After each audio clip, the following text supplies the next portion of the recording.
Hello guys, welcome back to our YouTube channel. Of course, this is Kenya Trends channel and I'm your host, presenter Dante. So guys, today on our political journal, I would want us to dig a little bit more about this impeachment of Rigathi Gachagua. We've been saying unanimously, or at least majority of us have been saying that William Samoei Ruto has never lost any political contest and he is not going to lose anytime soon. Of course, it is a fact. It is a fact that he has never lost any political contest. But the prediction of him not losing any forthcoming, we cannot tell that. That is for nature to decide that. So what is happening right now is that Rigathi Gachagua is going to be impeached. And some of you, or we've seen a lot of MPs coming out or leaders coming out asking President Ruto to save Rigathi Gachagua, because again, Rigathi Gachagua just the other day came out asking the president to forgive him. Before that, he had asked him in a live interview to call a UDA PG meeting so that he can try and talk to MPs to stop the impeachment motion. But again, on the contrary, we had some MPs, including Kimani Ichung'wah, saying that his impeachment, or Rigathi Gachagua's impeachment, is inevitable and no one is going to stop it, including the president. According to Robert Alai, just the other day, he said that this is not the first time MPs are trying to impeach Rigathi Gachagua. They tried impeaching him in January, in March, and yeah, there have been these attempts of impeaching him, but the president was stopping them. The president has been saving Rigathi Gachagua from being impeached.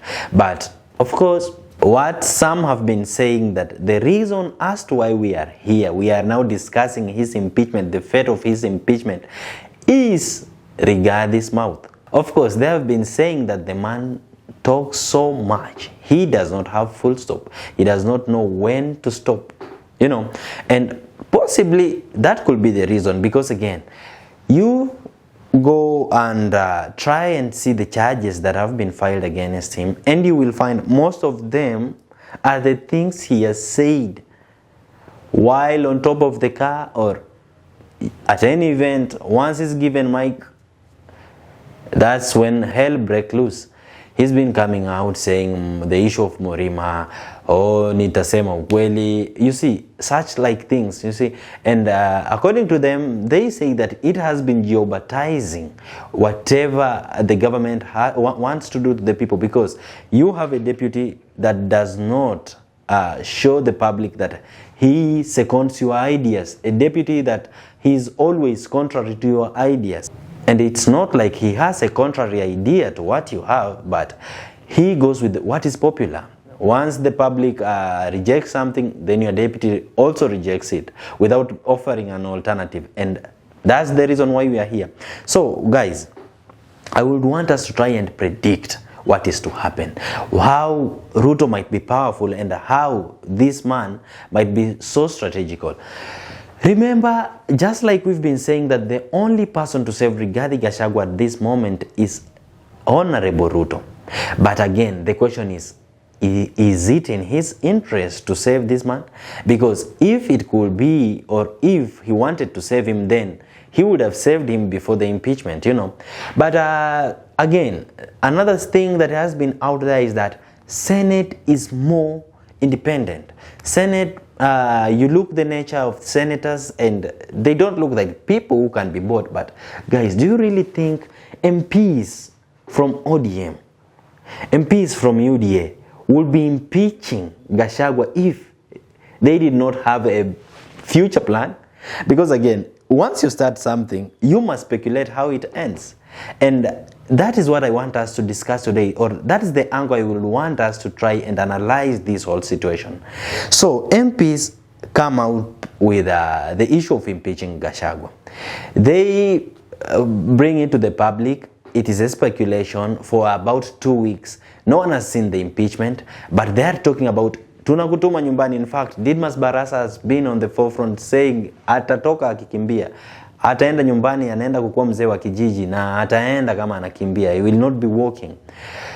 We wait, we do not see the impeachment. Rigathi Gachagua comes out, does an interview, and he says, yes, I've also heard it as rumors. I'm not sure if it will be moved to the parliament. I haven't seen the papers, but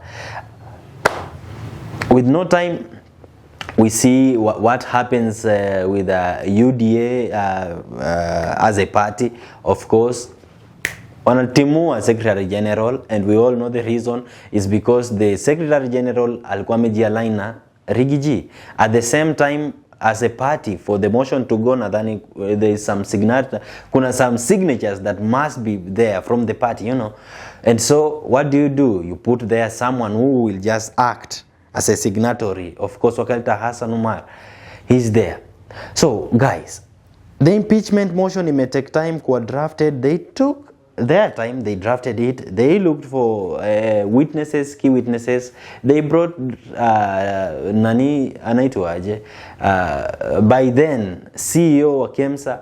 Again, they went ahead, brought secretary to the cabinet, and of course, one that has been on the public, the wrangles between Rigathi Gachagua and Sakaja. Whom do they need here as a witness? Sakaja. They persuade him to sign an affidavit so that he can be a witness, a key witness to Rigathi Gachagua's because one of the charges that he has been sued with ama yenye imewekwa pale is that he has been interfering with devolution. And if he has been interfering with devolution, then who is the proper person to witness this? Gachagua. Because Rigathi Gachagua has been talking about wakulima market na watu wangu wenye wako in the city wafanye biashara. So yes, and now guys, think of it this way. These people are there, witnesses are there. What makes you think if they are able to persuade the ex-CEO of KEMSA, they are able to persuade the secretary to the cabinet, they are able to persuade Sakaja, Governor Sakaja as a witness, what makes you think they did not have a meeting or a proper meeting or discussions with the senators of what should happen? Because as much as Rigathi might be innocent, we all know there are some charges which he is not innocent. It is in the public domain that he's been advocating for people of Mrima, so he's not innocent when it comes to undermining national unity. He's not innocent. When we talk about the issue of devolution, that I'm not sure, but of course he's been meddling in the issues of governance on matters to do with nadhani tu governors of Mount Kenya can tell you this, or they can attest to this. Okay, and now here it is. So what I think is that even as much as we feel like Senate might be independent and might want to show their muscles, but one thing that is for sure is that Honorable Ruto must in one way or the other have communicated with the Senate. And remember, we just need, or the government just needs 45 votes from 67 senators. I don't think 47 million is so expensive to the government, to the state. That is for you. Sijui your 47 or 45 million inaweza tumika kufanya nini, but utajua ni nini utafanyia na hiyo information. But again, what comes next is that the judiciary, right? Some of you again have mkona hizo thoughts that the judiciary might come in and the judiciary might exonerate this man or vindicate him. But remember this, just after President Ruto alikuwa sworn in, what happened next? It was on September, I remember, September 2022. He went ahead and appointed the 6 judges that Uhuru Kenyatta had rejected them. These were 6 High Court judges.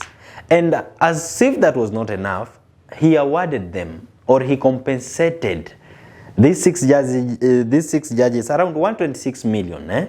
And the reasons were for their, they said that that the state had infringed their rights. It was their right to be appointed because Judicial Service Commission had, what do? Recommended them to be employed. And once the JSC recommends judges, then it is the duty of the president to appoint. The president does not do, or he does not vet, does not do anything else. He just appoints them. And so Ruto did that. As if that is not enough, he went ahead and gave them 126 million. Of course, I do not know what you will do with that information, but I have given you the information. But that is to show you that this President Ruto was creating a relationship with the judiciary, so that ikitokea time niko na issue, then you guys should also mniangalie msiniache kwa matana nini. So what I think is that President Ruto, as much as he stopped these MPs from impeaching Gachagua, but once it was loud and clear that these MPs wanted to oust Gachagua, then he sat them down and asked them to at least do some follow-up to make sure that they plan their war well. Because one thing, or one of the steps of winning a war is always by planning it. Once you strategize your war, then that's the first step of you winning the war. So I am sure these people, after drafting the impeachment, they went ahead, consolidated the signatures of MPs, which again walipata zikiwa mingi, 292 as much as the votes were 281. And now another thing that happened was for them to make sure that they get into some form of marriage with the Senate. They agreed on something, and so the Senate is going to impeach Gachagua. So guys, I do not see Gachagua coming out of this. I do not see him winning any of this war unless he resigns. That's the only way he will come out as a winner.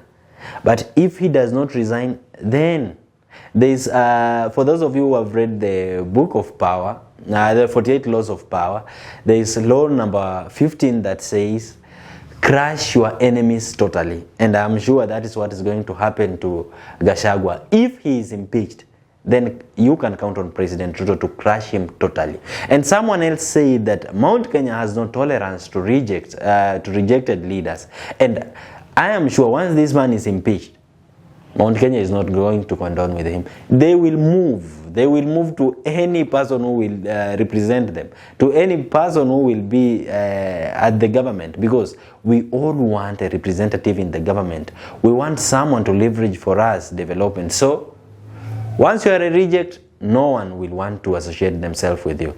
But guys, those are just my thoughts. You do not have to stone me. I don't want to die like as a martyr. Those are just my opinions. See you on my next episode.